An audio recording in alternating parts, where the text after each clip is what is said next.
I miss you Indira Gandhi. আজকে iron lady এই ইন্দিরা গান্ধী প্রধানমন্ত্রী দরকার ছিল, যে নেই আমাদের দেশে। বোম পড়ছে পাকিস্তানে আর এখানে ফাটছে বেশ কিছু ইন্ডিয়ানের।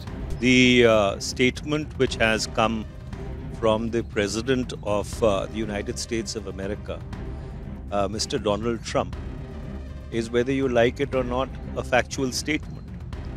भारत की लक्ष्मण रेखा अब एकदम स्पष्ट है।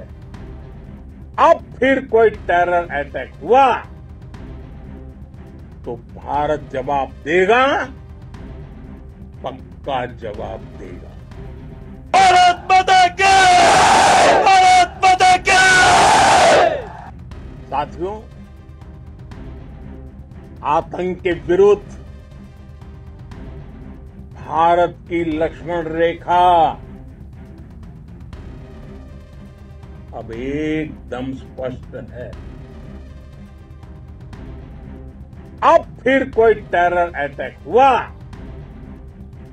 तो भारत जवाब देगा, पक्का जवाब देगा। और जैसा मैंने कल भी कहा, भारत ने अब 3 सूत्र तय कर दिए हैं। पहला, भारत पर आतंकी हमला हुआ तो हम अपने तरीके से, अपनी शर्तों पर, अपने समय पर जवाब देंगे। दूसरा, कोई भी न्यूक्लियर ब्लैकमेल भारत नहीं सहेगा। तीसरा, हम आतंक की सरपरस्त सरकार और आतंक के आकाओं को अलग अलग नहीं देखेंगे। दुनिया भी भारत के इस नए रूप को, इस नई व्यवस्था को समझते हुए ही आगे बढ़ रही है। भारत माता की! भारत माता की! নমস্কার, আমি সৌমেন। শুরু করছি আজকের নিউজ রুম। আর আজকের নিউজ রুমের যে বিষয়টা আলোচনা আমরা করব সেটা জানেন যে যুদ্ধবিরতি বা সংঘর্ষ বিরতি ভারত এবং পাকিস্তানের মধ্যে স্বাক্ষরিত হয়েছে। আর সেই সংঘর্ষ বিরতির পর থেকে আজকে মঙ্গলবার পাকিস্তান সীমান্তে কিন্তু সেভাবে পাক সেনা গোলাবর্ষণ করেনি। পাকিস্তান আসলে দেওয়ালের লিখনটা পড়তে পেরেছে, কারণ এবার যদি তারা আর ভুল করে সেই শিশুপালের মতো অবস্থা হবে। পাপের ঘোড়া পূর্ণ হয়ে গিয়েছে। তাই বোধহয় পাকিস্তান সংযত থেকে চেষ্টা করছে যে ভারতের আক্রমণে কতটা ক্ষয়ক্ষতি তাদের দেশে হয়েছে সেটা আন্তর্জাতিক সংবাদ মাধ্যমের সামনে বা বিশ্ববাসীর কাছে তুলে ধরার চেষ্টা করছে। এতদিন তো পাকিস্তান স্বীকার করেনি যে তাদের দেশে কোনো ক্ষয়ক্ষতি হয়েছে। আজকে পাকিস্তান স্বীকার করেছে তাদের দেশে অনেক ক্ষয়ক্ষতি হয়েছে, অনেক খোদ পাক সেনারা মারা গিয়েছে এবং প্রচুর সম্পত্তি ধ্বংস হয়েছে। ভালো কথা। তা আপনারা ঢিলটা ছুঁড়েছিলেন, তার প্রত্যাঘাত ভারত করেছে, এটা যেমন একটা দিক, তেমন অনেকেই বলবার চেষ্টা করছেন ঠাড়ে ঠোড়ে, যদিও এখনো প্রকাশ্যে তারা সেভাবে বলছেন না, যে নরেন্দ্র মোদী নাকি ভয় পেয়েছে। নরেন্দ্র মোদী মোটেও ভয় পায়ননি।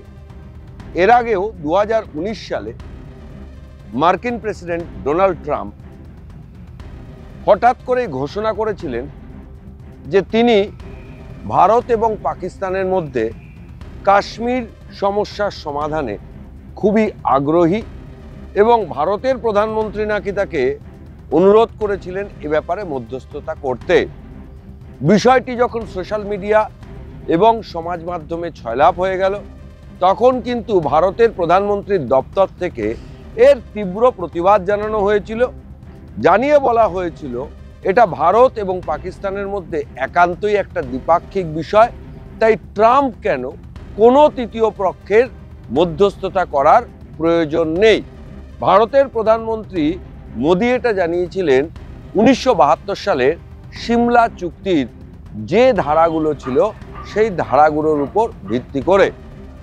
কিন্তু গতকাল জাতির উদ্দেশ্যে ভাষণের আগেই প্রেসিডেন্ট ডোনাল্ড ট্রাম্প আরও একবার এক্স হ্যান্ডেলে পোস্ট করে জানালেন যে তারা ভারত এবং পাকিস্তানকে বাণিজ্যের ভয় দেখিয়েছেন এবং বাণিজ্যের কথা বুঝিয়েছেন।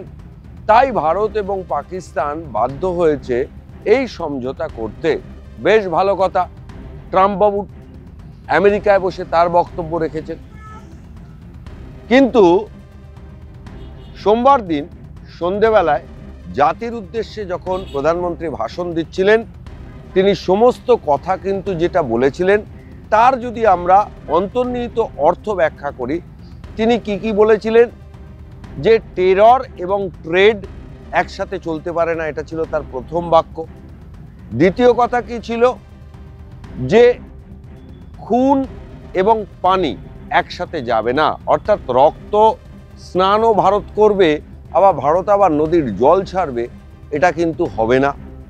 আরেকটা মারাত্মক কথা কি বলেছিল, টেরর হলে স্ট্রাইক হবে এবং ভারত পাকিস্তানের সঙ্গে এই অমীমাংসিত কাশ্মীর নিয়েই আলোচনা করবে। তাহলে ভারতের প্রধানমন্ত্রীর বক্তব্য তো স্পষ্ট।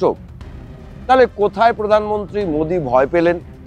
উল্টে আজকে কাশ্মীর ঘাঁটিতে তিনজন লস্কর জঙ্গিকে একদম মৃত্যুর দরজা পর্যন্ত পৌঁছে দিল ভারতীয় নিরাপত্তা বাহিনী।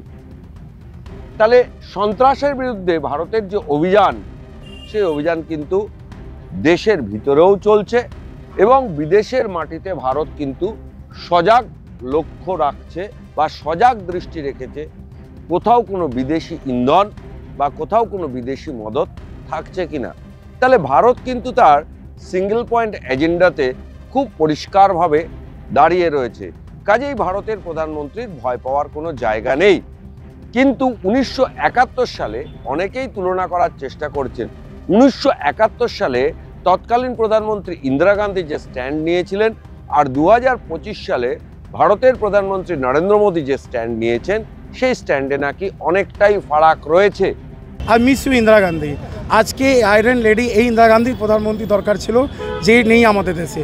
আপনি বলুন আমাদের দেশে প্রধানমন্ত্রীটা কে? ট্রাম্প না মোদি? টুইট করলো বিকেলবেলা, তার সন্ধ্যাবেলা হয়ে গেল না যুদ্ধ বিরাম হচ্ছে, পরমাণু বোম অ্যাটাক হচ্ছে, এই হচ্ছে। আমরা কার কথা শুনবো? এই যে প্রধানমন্ত্রী তো। এই জন্যে আজকে আমাদের রাহুল গান্ধী বলেছেন, খার্গেজি কি আমাদের সব দলকে নিয়ে ইমিডিয়েটলি বসা দরকার, সবাইকে আগে করতে হবে, সবাই ভরসাটা আর্জি করতে হবে ওনাদেরকে কি আমি কি করতে চাইছি। এই জন্য আজকে আমরা মিস করছি। 1971 সালে দেখেছি ইন্দিরা গান্ধী কী করেছিলেন, আজকে আমরা ইন্দিরা গান্ধীকে মিস করছি। বোম পড়ছে পাকিস্তানে আর এখানে ফাটছে বেশ কিছু ইন্ডিয়ানের। কিন্তু আজকে কংগ্রেসের সর্বভারতীয় নেতা মনীষ তিওয়ারি একদম পুঙ্খানুপুঙ্খভাবে তথ্য দিয়ে এই ধারণাটা কিন্তু ভুল প্রমাণ করে দিয়েছেন। কেননা তৎকালীন প্রধানমন্ত্রী 1971 সালে ইন্দিরা গান্ধী যে সিদ্ধান্ত নিয়েছিল, সেই সিদ্ধান্তটা যুগোপযোগী এবং ঐতিহাসিক ছিল এবং 2025 সালে দাঁড়িয়ে ভারতের প্রধানমন্ত্রী যে সিদ্ধান্ত নিয়েছেন সেটাও খুব প্রাসঙ্গিক। আজকে আসুন প্রথমেই দর্শকদের শোনাই আজকে মনীষ তিওয়ারি এই যে ট্রাম্পের মধ্যস্থতাকারী হিসাবে যে ভূমিকা কেন বলেছেন, কেন ট্রাম্প মধ্যস্থতা করতে চেয়েছে, সেই বিষয়ে মনীষ তিওয়ারি কংগ্রেস নেতা কি বলেছেন প্রথমেই শোনাবো দর্শকদের। The statement which has come from the President of the United States of America, Mr. Donald Trump, is, whether you like it or not, a factual statement. If you look at the India-Pakistan paradigm in a perspective, from 1947 till 1972, whenever tensions went up between India and Pakistan, and they were primarily over the state of Jammu and Kashmir, it is the United Nations Security Council resolutions which were the template for whatever interlocution took place between the two countries. After 1972 till 1990, it was the Simla Agreement which injected bilateralism into the relationship. But when Pakistan started waving the nuclear word, 1990 onwards, and the then Deputy National Security Advisor, Robert Gates, came to India on the 19th of May 1990, then onwards, whenever there has been a flashpoint in the India-Pakistan equation, there has been intervention by foreign powers. শুনলেন মনীষ তিওয়ারি একদম বিশ্ব অর্থনীতি এবং বিশ্ব রাজনীতি এবং কূটনীতির মানচিত্রে ভারত এবং আমেরিকার সম্পর্ককে সঠিকভাবে বিশ্লেষণ করে বললেন। তবে আজকে যখন মনীষ তিওয়ারি বাস্তবোচিত যুক্তি দিচ্ছেন, তখন কিন্তু একেবারে অন্য ছবি দেখা যাচ্ছে কাশ্মীর উপত্যকায়। সেখানে স্কুল কলেজের খুলেছে এবং সেখানে বাচ্চারা আবার স্কুলে যেতে শুরু করে দিয়েছেন, এবং শ্রীনগর বিমানবন্দর বা জম্মু কাশ্মীরের বিমান ঘাঁটিগুলোও কিন্তু অসামরিক বিমান পরিবহনের যে বন্ধ ছিল তার জন্য কিন্তু আবার ধীরে ধীরে খুলে দেওয়া হচ্ছে সর্বসাধারণের জন্য। উল্টো দিকে পাকিস্তান কিন্তু এখনো তাদের ক্ষয়ক্ষতি জরিপ করে উঠতে পারেনি বা নর্মালসি বা স্বাভাবিকতা তাদের দেশে ফিরিয়েও আনতে পারছে না। এখানেই পার্থক্য ভারত এবং পাকিস্তানের মধ্যে। ভারত যেমন পাকিস্তান ইস্যুটা ভারতের কাছে এই মুহূর্তে বড় হলেও সামগ্রিক দৃষ্টিতে সেটা অনেকটাই ছোট। তাই ভারত এই বিষয়ে তার স্ট্যান্ড পয়েন্ট যে খাড়া করে রেখেছে, সেই স্ট্যান্ড পয়েন্টের উপর ভিত্তি করে সমঝোতা বা যুদ্ধবিরতি চুক্তিকে মান্যতা দিয়ে ভারত কিন্তু ধীরে ধীরে স্বাভাবিক হচ্ছে। যেমন অন্যদিকে দেশের ভিতরে লুকিয়ে থাকা সন্ত্রাসবাদীদের চিহ্নিত করে তাদের নিকেশের কাজটা করছে। কাজেই আর ভারতের বাণিজ্য এখন এমন একটা জায়গায় বসে রয়েছে, কোনো একটা দেশের উপর কিন্তু ভারতের বাণিজ্য নির্ভরশীল নয়। শুধুমাত্র আমেরিকান বাণিজ্যের উপরই ভারতকে নির্ভর করতে হয় না। উল্টো দিকটার ছবিটাও যদি একটু তুলে ধরি, আমেরিকাকেও সফটওয়্যার, তথ্য প্রযুক্তি সহ অন্যান্য ক্ষেত্রেও কিন্তু প্রচুর পরিমাণে ভারতের উপর নির্ভর করতে হয়। কাজেই ট্রাম্প সেটা বিলক্ষণ জানেন। কোনো একটা দেশে যদি যুদ্ধ বাধে, তাহলে সেক্ষেত্রে যে যে ক্ষেত্রগুলোর জন্য আমেরিকাকে ভারতের উপর নির্ভর করতে হয়, সেই ক্ষেত্রগুলো যাতে বিঘ্নিত না হয়, আমেরিকান ব্যবসা বাণিজ্য যাতে লাটে না ওঠে, সেই জন্যই ট্রাম্প দুটি পরমাণু শক্তিধর রাষ্ট্রকে সমঝোতার আসতে বলেছেন। যথারীতি অন্যকে মান্যতা দেওয়া, বসুধৈব কুটুম্বকম নীতিকে মান্যতা দিয়ে ভারত কিন্তু সহনশীলতার পরিচয় দিয়েছে। কিন্তু এই সহনশীলতা কিন্তু কখনোই ভারতের দুর্বলতা নয়। কাজেই ভারত কিন্তু পরিস্থিতির উপর তীক্ষ্ণ নজর রাখছে, এবং সেই তীক্ষ্ণ নজরে যদি কোনো রকম অসঙ্গতি ধরা পড়ে, যেমন আজকে লস্কর জঙ্গিদের মেরে শেষ করে দেওয়া হয়েছে, সেই রকম কিন্তু যদি কোথাও কোনো অসঙ্গতি ধরা পড়ে যা শান্তি চুক্তি বা সংঘর্ষ বিরতির বিরোধী, সেখানে পদক্ষেপ করতে কাল বিলম্ব করবে না। সেখানে দুই প্রধানমন্ত্রীর মধ্যে তুলনা টানাটা নিছকই বাতুলতা মাত্র। আজকের নিউজ রুম এই পর্যন্ত। সমস্ত খবর এবং আপডেটের জন্য চোখ থাকুক নিউজ পোল বাংলায়। নিউজ পোল বাংলা, খবর বিশ্বজুড়ে।